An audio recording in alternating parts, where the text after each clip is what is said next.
자, 이제 예상 문제에 들어갔다는 건 시험이 많이 남지 않았다는 거겠죠, 당연히. 그래서 여러분이 아마 전에 제가 마지막 시간에도 지난번 우리 이제 커리큘럼에서 말씀드렸던 것처럼 어느 정도 내용에 대해서는 좀 많이 숙지가 되어 있는 상태여야 되고, 그리고 요 예상 문제를 풀 때도 마찬가지예요. 여러분이 좀 잘 숙지하지 못한 그런 개념들, 내용들 이런 거 있으면 꼭 이번 주 안에, 그러니까 그 주마다 여러분이 잘 체크를 하셔가지고 이 예상 문제를 다 풀 때쯤 되면, 그러니까 6주 후쯤 되면 여러분이 이제 내용에서도 어느 정도 좀 내 걸로 만들어 놔야, 그래야 나중에 이제 우리가 동형 모의고사라고 하죠. 보통은 그런 모의고사를 풀 때 훨씬 더 좀 본인의 실력에 가깝게, 그리고 조금 더 자신감 있게 이렇게 문제를 풀 수가 있어요. 그래서 아마 그렇게 여러분이 했으면 좋겠고, 우리 또 다음 주에 모의고사 보죠. 그래서 이번 모의고사부터는 조금 난이도를 조금 높여서 여러분이 어느 정도 실력이 됐는지 이제 스스로 좀 체크해 볼 수 있도록 난이도를 조금 높였어요. 그래서 뭐 매번 비슷하긴 하지만 그래도 좀 다른 유형의, 여러분 안 풀어봤던 그런 유형의 문제들, 그리고 선지도, 이렇게 사지선다잖아요. 우리 선지도 조금 어렵게, 그래서 조금 난이도를 높였다고 생각하고 문제를 푸시면 되겠죠. 더럽게 어렵다고 생각하지 마시고 조금 난이도가 조금 높아졌다 이렇게 생각하시면 되니까 그렇게 알고 문제를 푸시면 되겠습니다. 그래서 이번 시간부터는 1시간에 문제를 푸는 양이 조금 많아졌기 때문에 여러분하고 조금 더 빨리 문제를 열심히 풀도록 할게요. 자, 그러면 우리는 1번부터 볼까요? 자, 1단원은 역사학습의 목적이죠. 역사의, 그러니까 한국사의 바른 이해라고 하는 단원이고, 솔직히 말하면 우리 지난번에 기출문제에서는 이 단원이 없었죠. 기출문제에서 이 단원이 없었다는 건 최근 한 3개년 안에는 이 단원의 문제가 출제되지 않았다는 거예요. 그래서 출제되지 않을 확률이 사실 높긴 해요. 하지만 또 우리가 모르고 넘어갈 수는 없잖아요. 대충 또 어떤 유형의 문제가 나오는지는 알아야, 또 가끔 뒤통수 치잖아요, 출제자들이. 그렇죠? 그러니까 이제 그런 것들 좀 확인하고 넘어간다. 올해가 아니죠. 작년이죠, 벌써. 작년에 수능은 또 문제 하나 잘못 내가지고 난리 났었던 거 알죠? 무슨 문제였어? 생명과학 2? 뭐 이런 데서 문제 하나가 잘못 나와가지고 전원 정답 처리했던 거 뭐 그렇게 했었는데, 공무원 시험도 가끔 그런 예가 있어요. 그래서 가끔 전원 정답 처리하거나 뭐 이렇게 이제 무효 처리하거나 그런 경우가 있는데, 이제 어쨌든 그래도 개념은 좀 알고 가야 여러분이 어려운 문제다라고 생각했을 때 당황하지 않고, 뭐 문제가 잘못된 건 아니지만 당황하지 않고 문제를 풀 수 있겠죠. 자, 그럼 1번부터 한번 봅시다. 다음과 같은 주장에 가장 적합한 역사 서술은 역사가는 자기 자신을 숨기고 과거가 본래 어떠한 상태에 있었는가를 밝히는 것을 자신의 지상 과제로 삼아야 하며, 이때 오직 역사적 사실로 하여금 말하게 해야 한다. 자, 첫 번째 줄에 자기 자신을 숨기고 라는 표현 나오고요. 두 번째 줄에 역사적 사실로 하여금 말하게 해야 한다. 자, 그래서 여기에서는 우리가 역사의 의미 중에서, 역사라는 건 크게 두 가지 의미를 갖죠. 하나는 사실로서의 역사가 있고, 하나는 기록으로서의 역사가 있어요. 자, 그래서 사실을 강조하냐, 기록을 강조하냐. 사실을 강조하는 역사를 우리가 객관적 역사라고 그래요. 그리고 기록을 강조하는 건, 기록이라는 건 누군가의 주관이 들어갈 수밖에 없는 거죠. 누군가의 주관이 들어간 역사니까 말 그대로 주관적 역사. 여기서 누군가는 역사가가 되겠죠. 역사가의 주관이 들어가는 거죠. 자, 그래서 사실로서의 역사냐, 기록으로서의 역사냐. 자, 여기 제시문에서는 자기 자신을 숨기고 라고 했죠. 그리고 오직 사실로 하여금 말하게 하여야 한다. 그래서 여기서는 지금 이 사실로서의 역사를 지금 제시하고 있는 거고요. 자, 여기에서 문제는 이렇게 나와 있죠. 다음과 같은 주장에 가장 적합한 서술은, 그러니까 오직 사실만 말하는 것을. 자, 그럼 사실만 말했다라고 하는 건 주관이 들어가면 안 되는 거잖아요. 이 주관이 들어갔다는 건 누군가가 의미를 부여하거나 또는 뭐 분석을 하거나 그 다음에 이거를 해석을 하거나 이런 거는 들어가면 안 된다는 얘기예요. 그러니까 누군가의 의견이라는 게 사실 이런 거죠. 의미를 부여하거나 분석을 하거나 해석을 했다? 이런 거 다 빠지면 되는 거죠. 자, 1번. 궁예와 견원의 흉악한 사람됨이 어찌 우리 태조와 서로 겨룰 수 있겠는가? 궁예와 견원을 지금 흉악하다라고 누군가가 평가하고 있어요. 그래서 여기서 누군가의 평가도 들어가면 안 되는 거죠. 1번은 주관적 역사가 되겠죠. 평가가 들어갔으니까. 두 번째, 향리의 자제를 뽑아 서울에 머물게 하여 출신지의 일에 자문하게 하는 제도를 기인제도라고 한다. 이건 그냥 설명이죠. 개인의 주관이 하나도 안 들어가고 그냥 개념 설명이죠. 그래서 2번이 사실로서의 역사. 3번, 묘청 등이 승리했더라면 조선사가 독립적 진취적으로 진전하였을 것이니 이 사건을 어찌 1000년 내 제1대 사건이라 하지 아니하랴. 자, 이거는 신채후의 조선사 연구초라고 하는 책에 나오는 내용이죠. 자, 그래서 묘청의 서경천도 운동을 굉장히 중요한 사건이다라고 평가, 역시 평가하고 있고요. 주관이 들어간 거죠. 그러니까 4번, 토문 이북과 암록 이서의 땅이 누구의 것인지 알지 못하게 하였으니 고려가 약해진 것은 발해를 차지하지 못했기 때문이다. 고려가 발해에 대한 책을 쓰지 않은 거에 대해서 계속 비판하고 있거든요. 그래서 이거는 지금 비판, 유득공의 발해고라는 책에 나오는 구절이에요. 그래서 여기도 역시 평가 또는 비판이 들어가죠. 자, 그래서 1번 그리고 3번, 4번은 주관이 들어간 거고 그렇기 때문에 기록으로서의 역사를 말하는 거고 2번만 사실로서의 역사, 객관적 역사를 얘기하는 거죠. 정답은 2번 체크하시면 되겠죠. 자, 그 다음에 2번 볼까요? 2번에 미출치 부분과 역사 서술의 특징과 맥락을 같이 하는 사례로 가장 옳지 않은 것은 자, 역사는 사실로서의 역사와 기록으로서의 역사라는 두 가지 측면이 있다. 전자가 객관적 의미라면 후자는 주관적 의미의 역사라고 할 수 있다. 자, 여기서는 기록으로서의 역사를 얘기하는 거죠. 그래서 기록으로서의 역사, 즉 주관적 역사.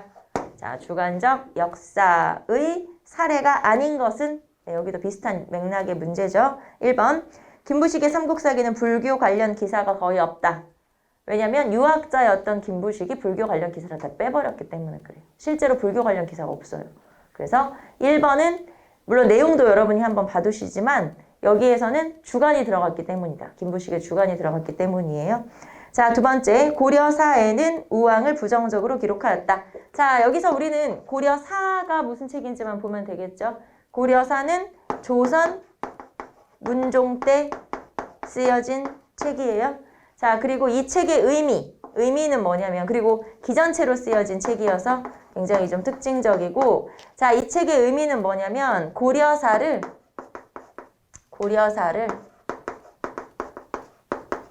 자, 주체적인 입장에서 재정리, 자주적으로 재정리해도 돼요. 자, 자주적인 입장에서 재정리했다. 고려사를 자주적인 입장에서 자주적으로 재정리.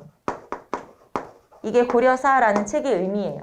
자, 그 전에 썼던 정도전의 고려국사라는 책은 굉장히 고려를 낮게 폄하하고 있지만 고려를 그렇게까지 폄하하면 안 돼. 고려를 다시 재평가해야 돼. 라고 하면서 쓴 책이 고려 문종 때 완성된 이 책이에요.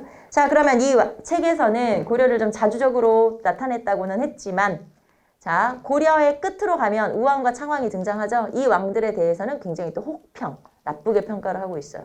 왜냐면 그래야 조선 건국의 정당성을 드러낼 수 있기 때문에 자, 그럼 2번 다시 볼게요. 고려사는 우왕을 부정적으로 기록했다. 그래야지 조선 건국의 정당성이 있으니까. 그래서 맞는 설명이고 그럼 이거는 주관이 들어간 거죠? 객관적으로만 서술한 건 아니라는 거죠? 그래서 2번은 주관적 역사. 3번 성종은 경국대전의 편찬을 마무리함으로써 조선사회의 기본 통치 방향과 이념을 제시하였다. 자, 성종이 경국대전을 완성했다. 까지는 사실이지만 자, 그래서 통치체제가 완성되었다는 누군가의 의견인 거죠. 요 뒤에는 평가. 알겠죠? 누군가의 의견이 들어간 거죠? 그래서 이런 의미를 가져. 의미가 들어간 거예요. 그래서 이것도 역시 주관이 들어간 거죠. 자, 그런데 4번. 사마천의 사기는 기전체로서 역사를 분기, 세가, 지표, 열전 등으로 나누어 설명했다. 끝. 했다. 그래서 이거는 그냥 딱 서술만 들어간 거죠. 객관적인 서술만. 그래서 이 중에서는 주관이 아닌 것을 골라라가 답이잖아요. 정답은 4번 찾으시면 되겠습니다. 그래서 대체적으로 만약에 여기 단원에서 문제가 나온다면 1, 2번 정도의 요 정도의 어떤 내용에서 문제가 나와요. 무슨 말인지 알겠죠? 객관적 역사냐, 주관적 역사냐. 요거 찾으라는 유형의 문제 정도가 요 1단원에서는 출제될 수가 있다. 알겠죠? 자, 그 다음에 2번으로 가봅시다. 3번으로 가봅시다. 3번은 우리 역사의 보편성을 보여주는 설명만으로 묶은 것을, 요거는 답이 틀렸더라고요. 해설은 맞는데 해설지에 보시면 답만, 숫자만 틀렸어요. 요건 이제 다시 한번 풀어봅시다. 자, 우리 역사의 보편성과 특수성이에요. 자, 우리 역사에서의 보편성, 어떤 것들이 있냐면, 예를 들면, 자, 전 인류가 추구하는 보편적 가치를 추구하고 있어요. 보편적 가치를 추구하고 있다. 예를 들면, 뭐, 평화라든가, 자유, 평등, 그 다음에 박애, 이런 것 등을 추구하죠. 우리나라도 이런 것 등을 추구해요. 이거는 전 세계 어느 나라 사람이건 다 추구하죠. 예를 들면 독립운동을 하거나 민주화운동을 하거나 이런 걸 하는 이유가 다 이런 것들 때문인 거잖아요. 박애라는 건 인류애적인 사랑, 뭐 이런 걸 말해요. 그래서 이런 것들을 보편적 가치를 추구한다? 맞고. 자, 그 다음에 보편적 역사 발전 법칙에 따라 발전하고 있다. 자, 보편적 역사 발전 법칙에 따라 발전한다라는 건 무슨 말이냐면, 예를 들면 이런 거죠. 자, 전 세계 어느 나라, 어느 민족을 가도 구석기 다음에 신석기, 다음에 청동기, 그리고 철기로 가는 거예요. 자, 어느 나라 갔더니 구석기에서 청동기로 갔다가 철기로 갔다가 이렇게는 없어요. 그렇게 왔다 갔다 하진 않아요. 요 순서대로 그대로 전 세계 어디를 가도 똑같이, 우리도 똑같이. 그래서 이런 것들은 보편적 역사 발전 법칙에 따라 발전한다. 예를 들면 전 세계 어디를 가도 고대에서 중세를 거쳐서 근대에서 현대로 가는 거지, 중간에 멈추거나 아니면은 먼저 다른 데로 갔다가 다시 되돌아가거나 그런 건 없어요. 다 똑같이. 우리도 마찬가지. 그래서 이런 식으로 보편적 역사 발전 법칙에 따라서 발전하고 있다. 자, 이런 거는 우리가 보편성이라고 할 수 있고, 자, 그러면 역사에서의 특수성은 어떤 거냐?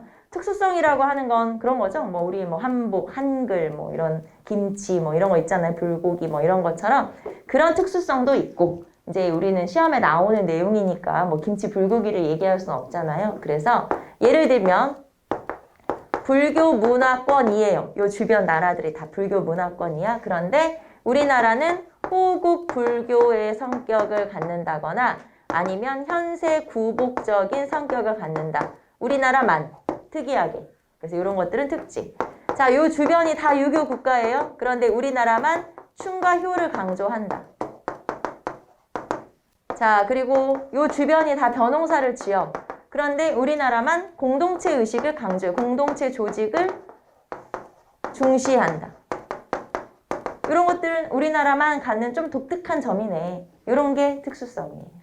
그래서 호국불교, 현세구복적 불교, 그 다음에 춤과 효를 강조하는 유교라든가 공동체 의식 같은 공동체 조직이나 이런 것들.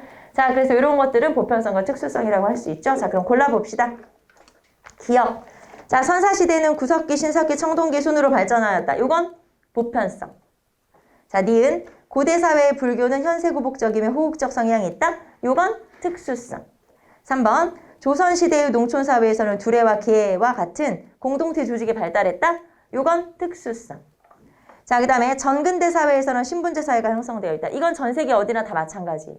전 세계 어디나 다 노비제가 있고 노예제가 있고 다 똑같아요. 그럼 이것도 보편성. 그래서 이 중에서 보편성만 골라라 라고 했으니까 기억과 리을 찾으시면 되고, 여러분 해설지는 3번이라고 되어 있지만 답은 4번이겠죠, 당연히. 네, 정답은 4번입니다. 자, 넘겨볼까요? 그래서 보편성, 특수성도 여러분 한번 떠올려 보시면 되겠죠. 그래서 1단원에 만약에 문제가 나온다? 그러면 이렇게 두 가지 유형의 문제가 나올 수 있는 거예요. 아까 사실로서의 역사, 기록으로서의 역사 골라내는 거. 또 하나는 보편성, 특수성 골라내는 거. 그리고 두 개의 유형이 나올 수가 있다. 혹시 나온다면. 하지만 최근에 한 3, 4년간 안 나왔다. 이 단원 문제는 하나도 안 나왔어. 그러다가 또 나온다? 또 모르는 거야? 항상 내가 보는 시험에서가 중요한 거지, 작년에 뭐가 나왔는지 사실 중요하지 않지 않아요? 그건 나한테 의미가 없어. 내가 합격한 시험이 아니고 내가 본 시험이 아니면 아무 의미가 없는 거예요. 결국은 내가 보는 시험에 나한테 쉬운 문제들이 나와야지 좋은 거지. 내가 어제 본 문제, 이런 것들이 나와야 의미가 있는 거지. 사실은 뭐 다른 문제는 아무 의미가 없는 거죠. 자, 그 다음에 이제 선사시대로 가봅시다. 선사시대니까 이제 좀 빠르게 정리를 한번 해봅시다. 자, 4번으로 갈게요. 첫 번째. 구석기 시대의 생활상에 대한 설명으로 바르게 짝지은 것은 봅시다. 자, 한반도에서 중기 및 후기 구석기 문화는 확인되었지만 전기 구석기 문화는 아직 확인되지 않았다. 자, 우리나라 전기 구석기 유적지가 있다, 없다? 있다? 없다? 있겠지? 당연히. 전기 구석기 유적에 해당하는 게 여러분이 너무 잘 아는 연천전공. 이거 전기 구석기잖아요. 자, 그 다음에 연천전공리 유적, 공주석장리 유적도 다 전기 구석기 유적이에요. 자, 그리고 뭐 제천 전말동, 아니 단양금굴 이런 거네요. 단양금굴.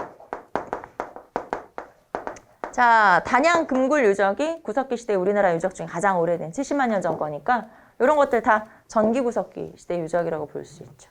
자, 그러니까 기억, 전기 구석기 문화는 아직 확인되지 않았다가 아닌 거지. 네, 그래서 기억은 틀린 설명이고요. 자, 그 다음에 니은, 동굴이나 바위그늘 등 자연 주거지에 살다가 후기에는 강가에 막집을 짓고 살기도 했다? 맞죠? 자, 그럼 예를 들면 동굴 유적은 어떤 거예요? 뒤에 우리 지문에도 나오지만 동굴 유적.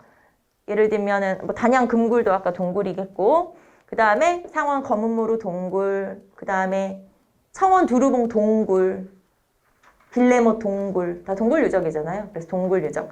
그 다음에 바위그늘 유적은 뭐 있어요? 우리가 아는 바위그늘 한 개밖에 없어. 단양 상시 바위그늘. 네, 그 유적도 있고. 그래서 이런 식으로 동굴이나 바위그늘 같은 자연 유적지에 살다가 이제 막집으로 바뀌는 거죠. 자, 니은은 맞고요. 디귿. 몸돌에서 떼어낸 격지를 도구로 사용하다가 점차 몸돌을 도구로 사용했다. 자, 몸돌이라고 하는 게 큰 거. 큰 거에서 격지로 작아지는 거죠. 커다란 거에서 작은 걸로, 조그만 걸로 조각으로 작아지는 거지. 자, 그래서 몸돌에서 격지로 바뀌는 거죠. 자, 그래서 디귿 틀리고 리을, 불을 사용하기 시작했고 원초적인 예술이 있었다. 자, 불과 언어를 사용했어요. 구석기 때는 불과 언어를 사용했다라는 거. 그 다음에 원초적 예술이 있다? 예술활동? 있어요. 원시예술. 예를 들면 공주석장리 같은 데서는 고래나 물고기로 조각한 조각품들이 나와요. 그런 것들을 예술이라고 볼 수 있어요. 원시예술이라고 해서. 자, 그래서 구석기 시대에 원시적 예술이 등장한다. 맞죠? 자, 그러면 니은하고 리을하고 찾으시면 되겠죠? 정답은 3번 체크하시면 되겠네요. 자, 여기서는 우리가 요거 하나만 짚고 넘어갈까요? 여러분 한번 기억을 떠올려 보시고.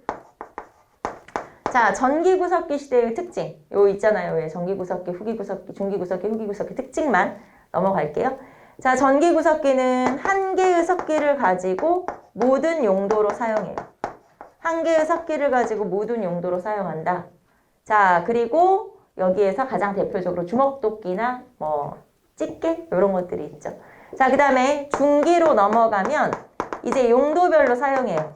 그러니까 다 쓰임이 따로따로 있다는 거죠. 한 개의 석기로는 한 개의 용도로만 사용해요. 그러다가 자, 몸돌에서 격지를 잘랐어요. 언제? 중기구석기 때. 자, 그리고 후기구석기로 넘어가면 쐐기 같은 것을 대고, 쐐기는 이제 뭐 이렇게 자르는 도구라고 생각하시면 돼요. 별거 아니에요. 쐐기 막 특별히 뭐 의미가 없어.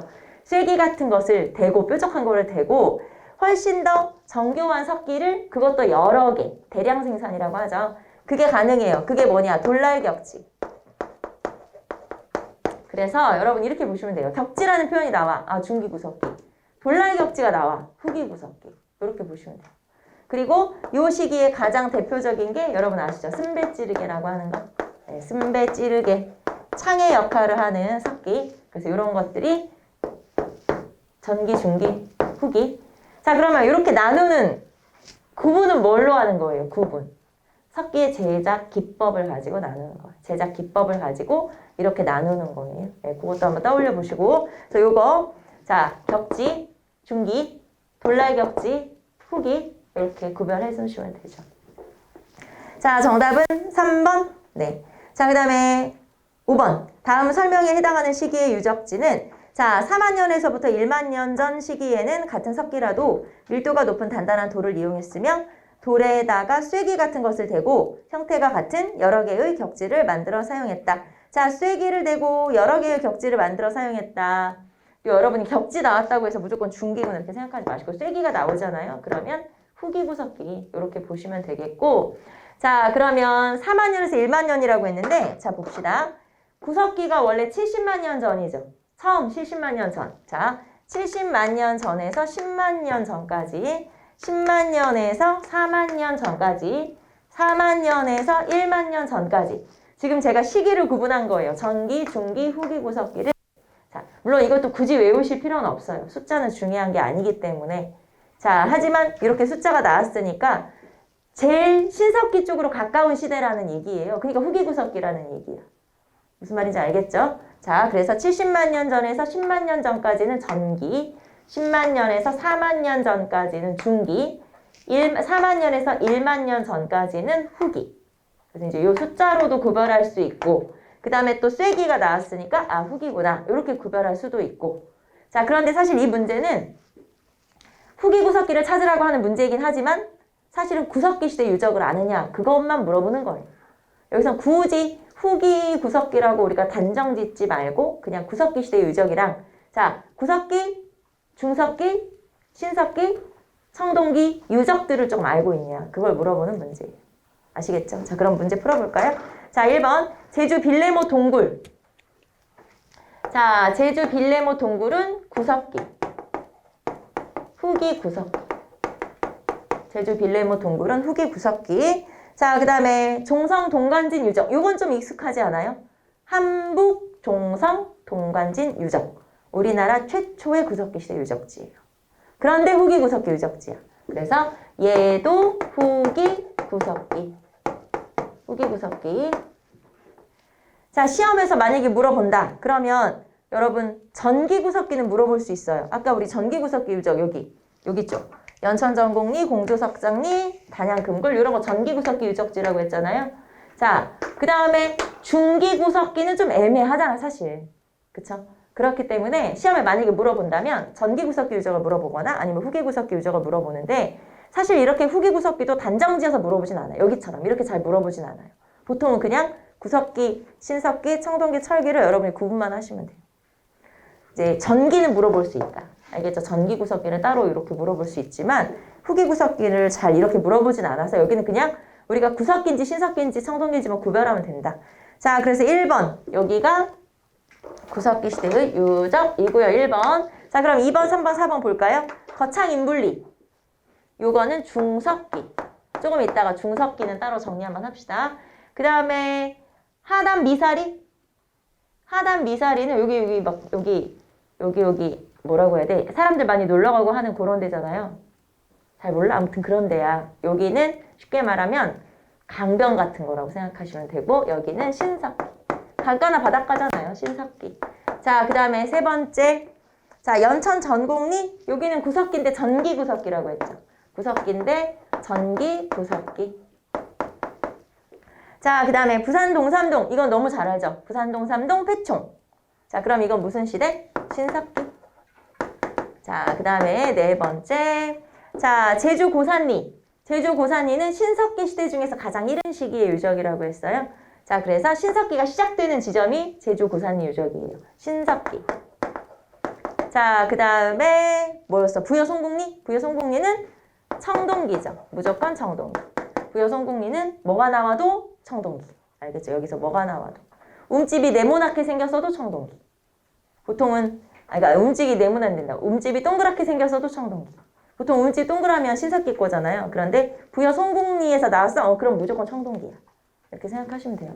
자, 그럼 여기에서 우리는 아까 뭐 살펴보지 했죠? 중석기. 왜냐면 이 중석기 시대 유적지가 중요해서가 아니에요. 그냥 구분을 해야 되기 때문에 체크하는 거예요. 시험에 많이 나오진 않지만 그래도 우리는 뭘 알고 있어야 되냐면 구석기 시대 유적, 중석기 시대 유적, 신석기 시대 유적, 청동기 시대 유적을 다 구분을 하고 있어야 되고 중요한 유적지 몇 개는 알고 있어야 되기 때문에 그 중에서 이거는 구별하라고 체크하라는 거지 여러분한테 외우라고 하는 게 아니에요. 무슨 말인지 알겠죠? 이건 신석기가 아니고 구석기가 아니고 중석기구나. 이런 식으로 구분을 해라. 그래서 중석기 시대, 자, 중석기 시대 유적은 웅기 부포리. 평양 만달리, 그 다음에 거창 인불리. 금방 거창 인불리 나왔었죠. 거창 인불리, 홍천 하화계리, 통영 상노대도 조개더미 최하층.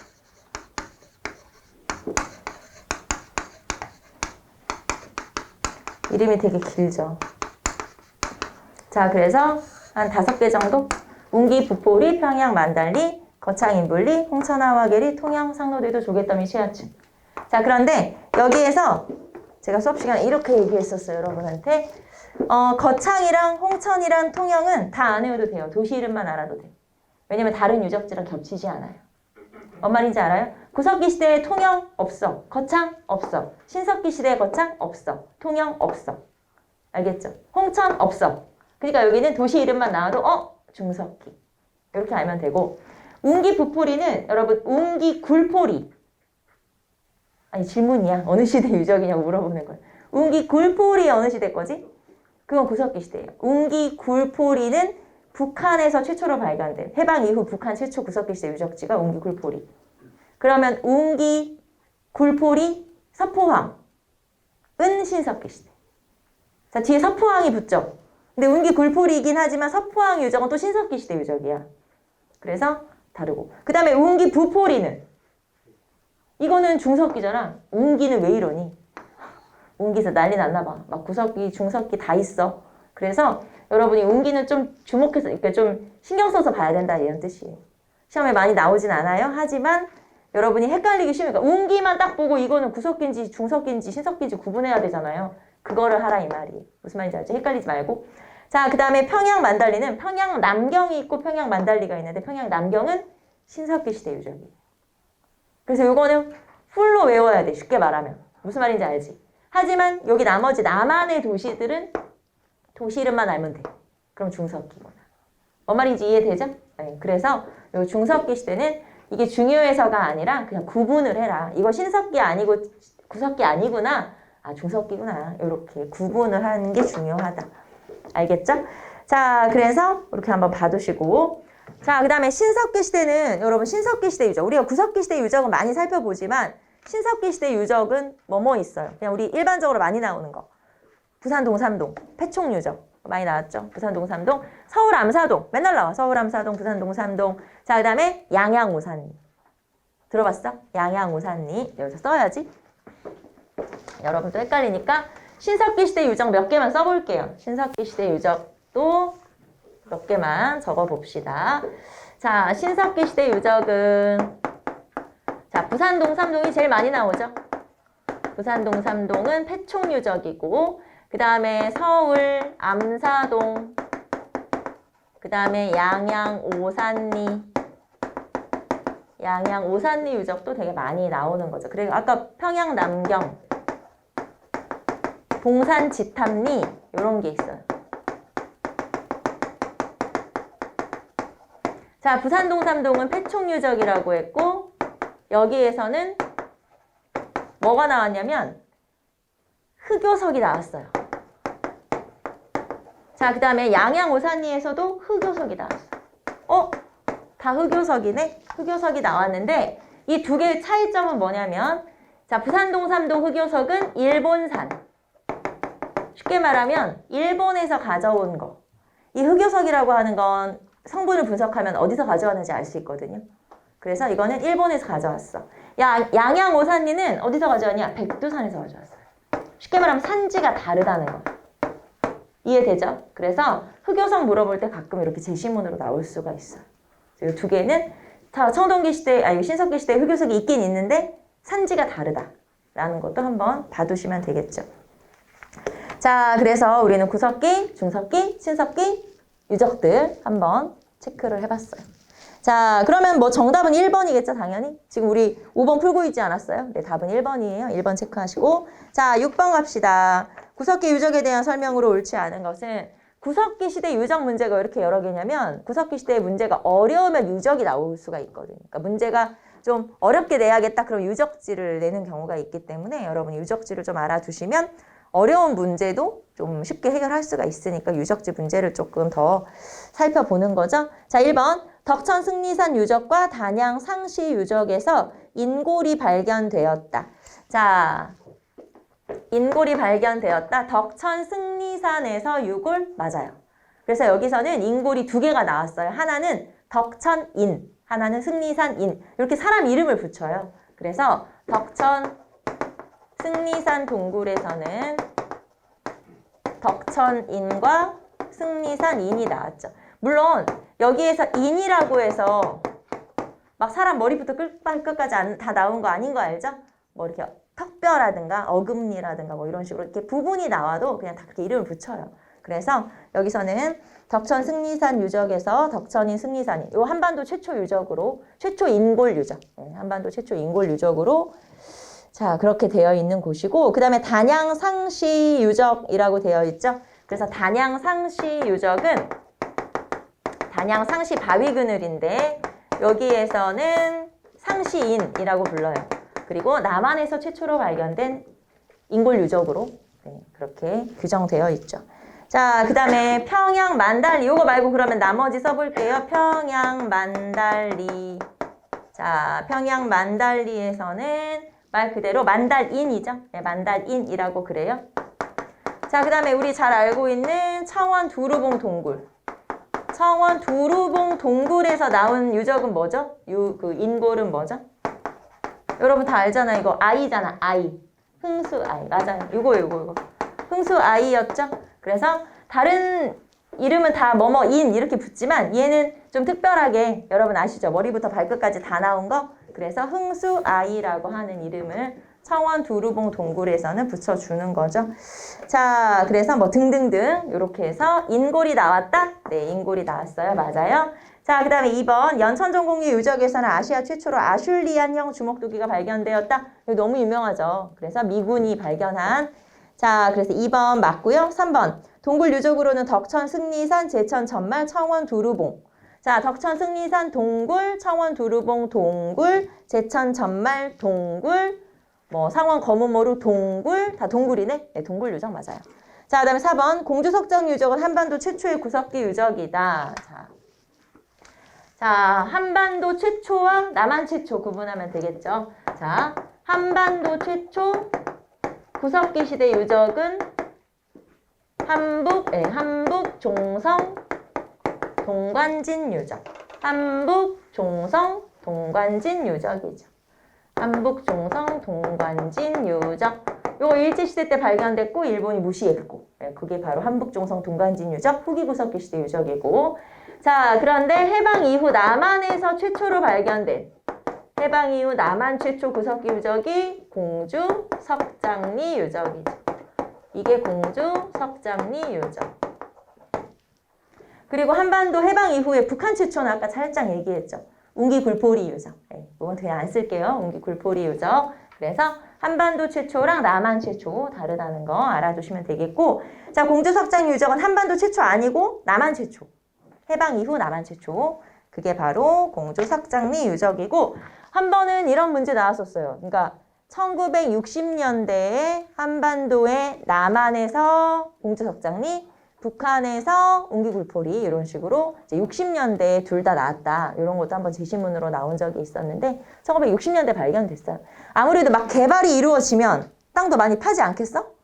그럼 유물도 나오지 않겠어? 그런 거지. 그래서 뭐 60년대가 크게 의미 있는 건 아니에요.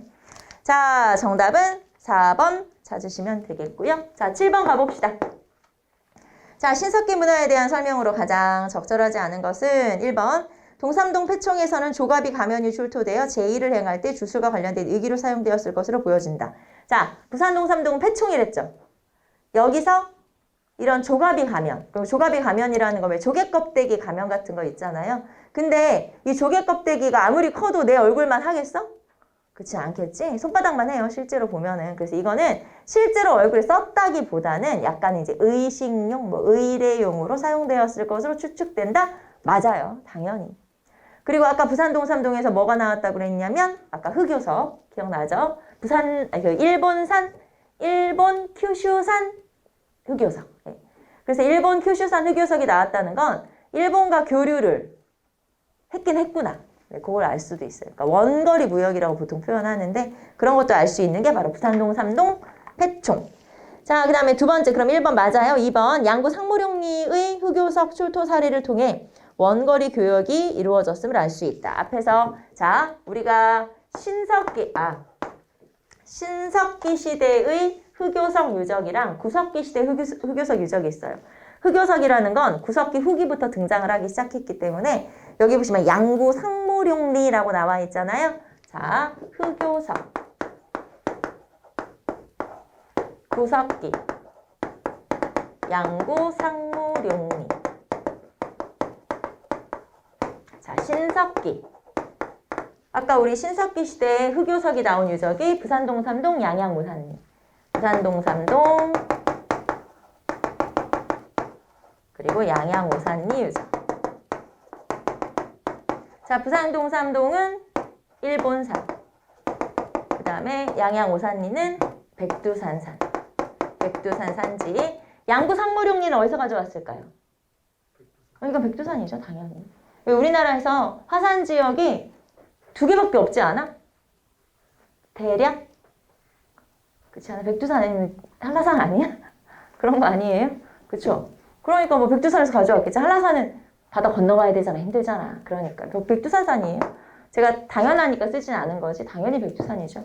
근데 여기는 이제 일본산이라고 하는 게 조금 특이하고, 일본산이 우리나라에서 발견이 됐다?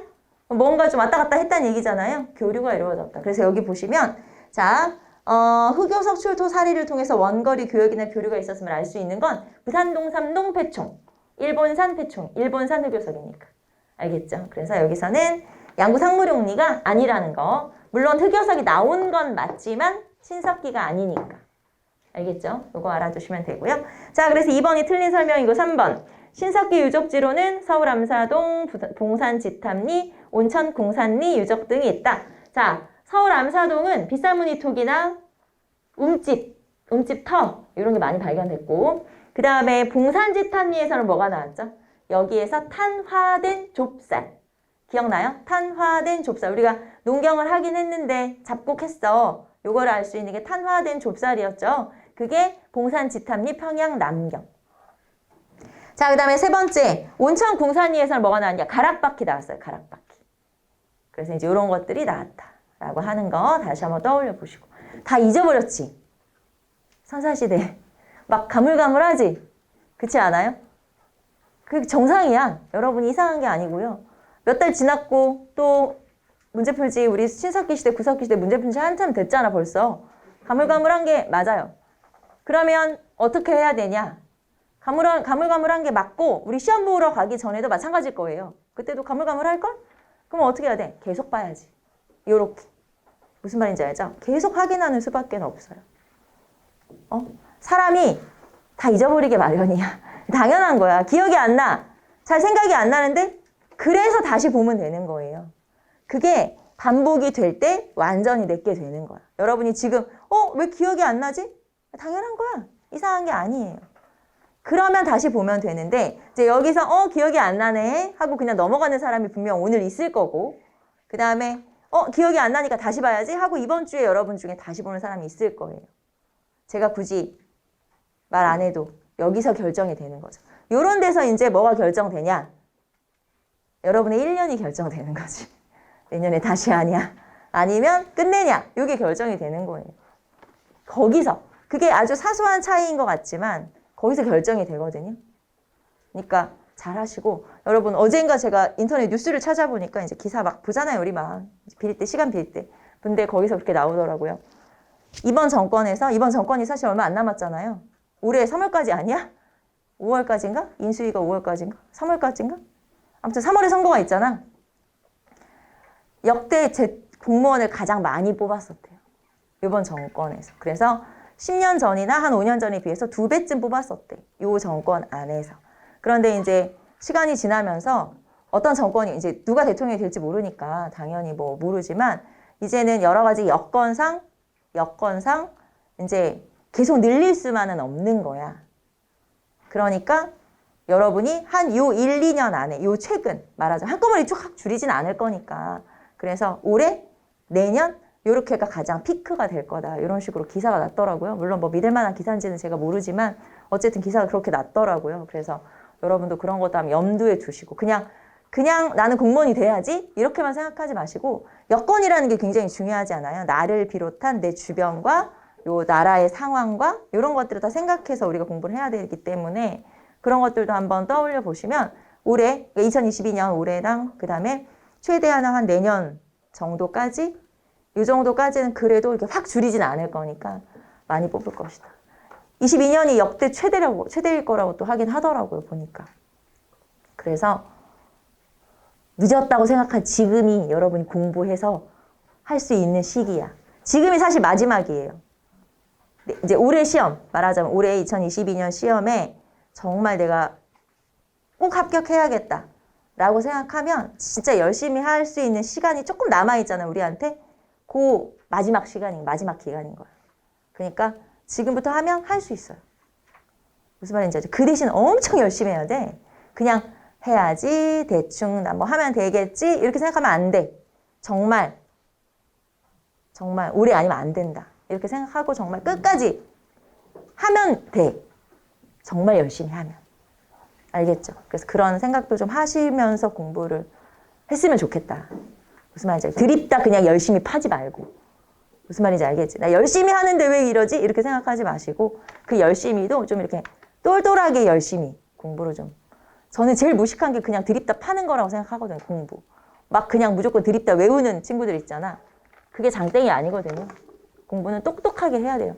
특히 공무원 시험은 여러분이 막 완전 막 드립다 파서 무슨 논문을 쓰고 이런 막 그런 게 아니잖아요. 사실 우리는 합격을 하기 위한 시험이기 때문에 좀 똘똘하게 공부했으면 좋겠다라는 생각을 해서 갑자기 어제 본 기사가 생각이 나서 여러분한테 설명을 좀 드렸고요. 자, 일단 8번 봅시다. 자, 8번이 아니라 우리 지금 3번, 7번에 3번 하고 있었죠. 7번에 4번 볼게요. 서포항 유적에서는 개, 뱀, 망아지 등으로 여겨지는 장신구가 출토되었는데 이들을 통해 토테미즘의 가능성을 엿볼 수 있다. 자, 일단 서포항, 웅기, 굴포리, 서포항. 아까 제가 웅기, 굴포리는 구석기, 웅기, 부포리는 중석기, 웅기, 굴포리, 서포항은 신석기. 아까 설명했죠, 여러분? 자, 여기서 서포항이 웅기, 굴포리, 서포항, 신석기 시대 유적이고 여기에서 개, 뱀, 망아지 그러니까 이렇게 동물의 얼굴 같은 것들을 조각으로 해놓은 그런 게 발견됐는데 이런 걸 호신부라고 표현해요. 그러니까 조그만, 약간 내가 가지고 다니는 이런 뭔가 이렇게 장식적이면서 근데 이제 이거를 아마도 그냥 장식품이라기보다는 토테미즘이 아닐까라고 생각해요. 왜냐면 동물들이니까. 동물이 토테미즘이라는 게 신석기 시대에 등장한 원시 종교 중에서 특정 동식물을 숭배하는 거니까. 그래서 토테미즘의 그런 내용을 엿볼 수 있다? 맞아요. 그래서 맞는 설명이죠. 자, 이 중에서 틀린 설명은 2번이었죠? 네, 틀린 설명은 2번이었다. 자, 8번. 다음에 해당하는 시대 상황으로 옳은 것은 자, 이 시기에는 도구가 발달하고 농경이 시작되면서 자, 농경의 시작. 우리가 신석기 혁명이라고 하죠. 자, 주거생활도 개선되었다. 집터에는 대개 움집자리로 바닥은 원형이거나 모서리가 둥근 사각형. 자, 동글동글하면 신석기. 자, 움집의 중앙에는 불씨를 보관하거나 취사와 난방을 위한 화덕이 위치해 있다. 자, 움집 중앙에 화덕, 신석기. 그 다음에 집터의 규모는 4, 5명의 정도의 한 가족이 살기에 알맞은 크기였다. 그러면 신석기? 네, 신석기 시대의 모습이겠죠, 당연히. 자, 1번. 가락바퀴와 뼈바늘로 옷을 지어 입었다. 당연히 신석기. 두 번째. 마을 주변의 방어 및 의뢰를 목적으로 환호를 두르기도 하였다. 환호가 뭐냐면 도랑이에요, 도랑. 마을 주변에 이렇게 물길을 파서 침입을 못하게 하도록 하는 방어시설이죠. 청동기. 자, 이런 환호나 목책의 방어시설이 있다? 그러면 이건 이제 정복전쟁이 활발해진 거고 그럼 청동기. 자, 그 다음에 3번 주로 강을 끼고 있는 야산이나 구릉에 살았다? 청동기. 한국식 동검이라고 일컫는 세형 동검이 만들어졌다? 철기. 비파형은 청동기, 세형 동검은 철기. 정답은 1번. 자, 넘겨볼까요? 자, 청동기 시대로 갑시다. 청동기 시대의 문화에 대한 설명으로 가장 적절하지 않은 것은 자, 청동기의 제작과 관련된 전문 장인이 출연하였으며 사유재산 제도와 계급이 나타나게 되었다. 자, 청동기를 만든 전문 장인이 있을까요? 있어. 이거 배합하는데 힘들다. 그리고 불 떼는데 힘들어. 아무나 못해. 전문 장인이 있어야 돼요. 맞고. 자, 그 다음에 청동기 시대의 가장 큰 특징이 이거죠. 사유재산제랑 계급이 나타났다. 그래서 1번은 맞는 설명. 자, 2번 청동기 문화가 독자적인 발전을 이루면서 잔무늬 거울은 거치무늬 거울로 그 형태가 변해갔다. 자, 청동기 시대의 청동기. 자, 청동기 시대의 청동기는 비파형 동검. 자, 청동기 시대의 청동기 비파형 동검이랑 그리고 거친 무늬 거울이랑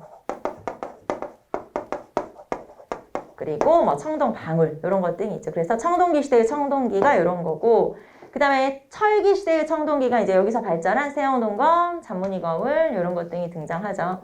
자, 그래서 청동기. 자, 그러면 2번은 맞는 설명, 아니 틀린 설명이 되겠죠.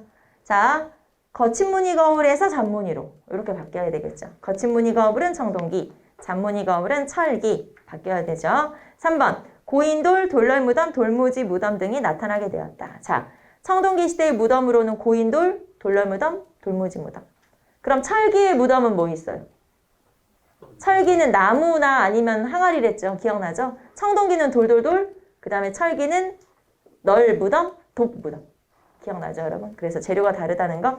자, 4번. 그래서 3번 맞고 4번. 이 시기의 전형적인 유물로는 미송이식 토기, 민무늬 토기, 붉은 간토기 등의 토기가 있다? 맞아요. 토기도 좀 구별을 하셔야 되겠죠. 일단 이거부터 합시다. 청동기 시대의 청동기, 청동기 시대의 간섭기, 청동기 시대의 토기 이렇게 해봅시다. 이거 청동기 시대예요. 지금 9번은. 자, 청동기 시대의 간섭기 뭐 있어요? 일단 반달돌칼이 가장 대표적이고 반달돌칼 그 다음에 간돌검이라고도 하고 간섭검이라고도 하는 게 있어요. 반달돌칼, 간섭검. 자, 그 다음에 홈자귀. 자, 홈자귀. 그리고 바퀴날 도끼. 바퀴날 도끼가 청동기 시대의 간섭기예요. 알겠죠? 가장 많이 나오는 건 물론 당연히 반달돌칼일 거고 반달돌칼은 농기구인데 청동기로는 농기구가 없기 때문에 간섭기를 사용했죠. 자, 그 다음에 토기는 뭐 있어요? 금방 우리 민무늬 토기, 청동기 시대 미송리식 토기. 자, 그 다음에 붉은 간토기 이런 것 등이 있죠. 그래서 청동기 시대의 붉은 간토기, 청동기 시대의 청동기, 간섭기, 토기. 알겠죠? 이런 거 구분을 좀 해놓으시면 돼. 도구, 청동기 시대의 도구. 그래서 이렇게 알아두시고. 자, 그러면 우리는 4번도 맞는 설명이죠? 자, 이 중에서 틀린 것을 골라라 라고 했으니까 정답은 2번 체크하시면 되겠고. 자, 10번은 제가 보니까 이게 문제가 오류가 있더라고요. 옳은 것을 골라야 돼요. 그래야 답이 나와. 자, 거기 옳지 않은 것으로 되어 있죠? 다시 볼게요. 다음 유적들이 만들어진 시기의 상황으로 옳은 것은 이렇게 옳은 것으로 바꿔놓으시고 근데 해설은 맞아. 해설은 맞아요. 문제만 여기 이제 잠깐 오탄인 거지. 자, 그러면 요 유적지들이 만들어진 시기의 상황으로 옳은 것은 첫 번째 울주 검단리. 자, 울주 검단리에서 지금 유적을 한번 사진을 보시면 뭐 이렇게 뭘 지금 꽂았던 자리인 것 같은 약간 느낌적 느낌이지 않아요? 뭐 이렇게 약간 길을 냈거나 좀 약간 그런 느낌이고 두 번째도 마찬가지예요. 부여 송궁리도 뭘 꽂았다고 해야 돼. 뭐 길을 냈다고 해야 돼. 뭐 이런 게 있네. 자, 이거는 방어시설이 있었어요. 자, 방어시설이라는 건 환호. 아까 도랑이 환호라고 했고 그 다음에 목책. 그래서 이런 방어시설이 등장했던 시기는 청동기. 자, 그러니까 울주 검단리나 부여 송궁리는 청동기 시대 유적인 거예요. 그래서 여기서는 청동기 시대 유적으로 옳은 것을 골라라. 1번. 청동기를 무기로 사용했다. 자, 청동기를 무기로 사용했다? 비파형 동검. 무기잖아요. 그래서 1번이 맞아요. 청동기. 자, 2번에 널무덤, 동무덤 나왔네. 널무덤, 동무덤은 어느 시대의 무덤? 철기 시대 무덤. 자, 무덤은 구별하셔야 돼요. 청동기, 철기만 구별하면 되죠. 청동기는 고인돌, 돌러무덤, 돌부지 무덤. 돌돌돌 무덤은 청동기. 그 다음에 널 무덤은 널빤지라고 해서 나무예요. 나무 널. 그 다음에 독 항아리. 그래서 나무나 항아리로 만들면 철기. 자, 2번에 철기. 3번 주로 동굴이나 막집 바위 그늘에 살았다. 당연히 구석기. 4번 가락바퀴와 뼈바늘을 이용해 옷을 만들었다. 당연히 신석기. 이 중에서 옳은 것을 고르라고 했으니까 정답은 1번. 예, 답은 또 맞았더라고요. 해설이랑 답은 맞고 문제만 약간. 자, 11번 봅시다. 다음 문화유산이 만들어진 시기의 사회 모습으로 옳은 것은 자, 첫 번째 문화유산은 탁자식 고인돌. 첫 번째 문화유산은 탁자식 고인돌. 고인돌이니까 뭐 당연히 청동기일 것이고 탁자식 고인돌. 자, 두 번째는 미송리식 토기. 미송리식 토기. 자, 그래서 둘 다 청동기. 청동기 시대임을 알 수 있죠. 자, 1번. 빗살무늬 토기를 사용하여 음식물을 저장했다. 빗살무늬 토기를 사용해서 음식물 저장, 신석기. 자, 그 다음에 율령이 반포되어 통치체제가 정비되었다. 율령 반포는 이건 그냥 삼국시대라고 보시면 되겠죠. 고구려 백제 신라, 즉 중앙집권국가가 된 다음이니까 그냥 삼국시대라고 쓸게요. 중앙집권국가. 자, 그 다음에 3번 지상가옥이 지어졌고 부뚜막과 온돌이 등장하였다. 이건 언제예요? 자, 여러분 헷갈리지 말아야 되는 게 이거. 지상, 가옥, 화. 지상, 식, 가옥. 이 표현. 비슷하죠? 네, 비슷하잖아요, 말은. 그런데 시기가 다르지. 지상, 가옥, 화라는 건 지상으로 거의 올라왔다라는 뜻이에요. 지상으로 많이 올라왔어. 왜 그 전에 움집, 땅 깊이 팠잖아요. 이렇게 땅 절반 팠죠. 반지하. 요게 이제 신석기 시대 움집이면 지상, 가옥, 화되었다는 건 지상으로 거의 올라왔어. 이런 뜻이에요. 그래서 지상, 가옥, 화되었다는 건 요거는 청동기. 지상, 가옥, 화되었다. 청동기. 자, 그런데 지상식 가옥 또는 지상가옥. 이거 그냥 땅 위에 지었다는 거 아니에요? 땅 안 팠다는 얘기야. 그럼 이건 언제예요? 철기. 알겠죠? 그래서 요거 살짝 비슷하긴 한데 완전히 시기가 다르기 때문에 지상식 가옥인지 지상가옥화되었는지 이렇게 알아두시고, 자, 그러면은 이 주거와 관련돼서 지금 제가 여러분한테 몇 가지 이제 여러분이 골라내면 돼요. 금방 우리 부뚜막 나왔죠? 부뚜막이라는 게 아궁이가 있는 거 부뚜막이라고 생각하시면 되고, 자, 부뚜막에다가 불을 떼서 방바닥 뜨끈하게 하는 거 온돌이잖아요. 그러면 부뚜막과 온돌이 있다? 이건 어느 시대야? 요거 철기. 그러면 이건 뭐야? 주춧돌. 주춧돌이 있다. 주춧돌은 기둥 세울 때 그 밑에 받치는 돌덩어리 말하는 거 아니에요? 기둥 밑에? 이거는 청동기. 이런 거 별거 아니지만 이런 거 나오면 이게 청동기가 철기가 되게 헷갈리는 거 아니에요? 이런 거 엄청 헷갈리거든. 기분 나빠. 이런 거 기분 나쁘지? 헷갈리니까. 그래서 이런 것들은 별거 아니지만 여러분이 한번 봐두시면 요거 그렇구나. 한번 생각해 보시면. 그러니까 아궁이 불 때면 철기라고 생각하시면 돼요. 그냥 간단하게 설명하면. 자, 그래서 이런 것들은 철기. 자, 그래서 이런 것들 또는 귀틀집. 이거 생각이 안 났어. 귀틀집은 언제예요? 요거는 철기죠. 왜냐면 귀틀집 같은 경우는 이게 나중에 이제 초가집의 전신이 되거든요. 그래서 이렇게 넘어가는 거거든. 자, 뭐 그런 것들 한번 보시고. 자, 그 다음에 4번 정치 권력을 가진 군장이 출연했다? 청동기죠? 여기서 청동기 찾으라고 했으니까 정답은 4번 찾으시면 되고, 자, 12번까지 풀게요. 가, 토기와 같은 시대에 사용된 유물들을 보기에서 고르면 가, 토기는 밑바닥이 납작하고, 자, 이제 상상을 해가면서 그려가면서 밑바닥이 납작하대요. 그러면은 바닥이 평평하다는 뜻이고, 그 다음에 몸체는 볼록하다. 볼록하다는 건 항아리처럼 생겼다는 거죠? 이렇게 몸체는 볼록해. 거기에다가 목이 위로 올라가면서 넓어져. 목이 위로 올라가면서 넓어진다고 했어요. 이렇게 생겼다는 얘기예요. 이렇게 생긴 토기. 자, 거기에다가 표주박의 아래 위를 잘라버린 것처럼 생겼다. 자, 가 토기는 청천강 이북의 평안도 지역에서 집중적으로 나오고 중국 길림성, 요령성 등지에서도 출토되고 있는데 대체로 고조선의 영역과 관련이 있는 것으로 보인다. 자, 이렇게 생겼고 여기 양쪽에 손잡이 달렸고 여기에 이렇게 집선 문이 있고 이렇게 생긴 미송리식 토기를 말하는 거죠. 자, 미송리는 평북 의주 미송리에서만 거의 출토가 많이 되고, 물론 여기처럼 이렇게 여러 군데 나오긴 하지만 주로 출토되는 데가 이제 북부지방에서 주로 출토가 많이 된다는 거예요. 그래서 고조선의 영역과 관련이 있다. 자, 그러면 우리 어차피 뒤에 나오겠지만 고조선의 영역과 관련된 유물 유적이 뭐예요? 네, 거미탁비. 기억나요, 여러분? 거미탁비. 거친 무늬 거울, 미송리식 토기, 탁자식 고인돌, 비파형 동거. 응? 순식간에 지나갔지만 거미탑비. 자, 그럼 여기에서 미송리식 토기가 여기 있잖아요. 요거죠, 요거. 그래서 미송리식 토기구나. 그럼 무슨 시대? 청동기. 당연하지. 청동기 시대. 자, 그러면 요 안에서 청동기를 골라라 이거잖아요. 자, 간돌검. 아까 우리 청동기 시대에 청동기, 간섭기, 토기 하지 않았어요? 자, 간돌검, 간섭검이라고도 해요. 맞아요. 그래서 요거는 돌검이긴 하지만 주로 청동기 시대 무덤에서 많이 나오는 거거든요. 간섭검, 청동기, 던무늬 토기. 던무늬 토기, 신석기. 토기는 우리가 조금 이따 합시다. 그 다음에 거친 무늬 거울, 청동기. 덧띠, 토기, 철기. 되게 헷갈려. 덧무늬, 덧띠 막 비슷비슷하니까. 홈자귀.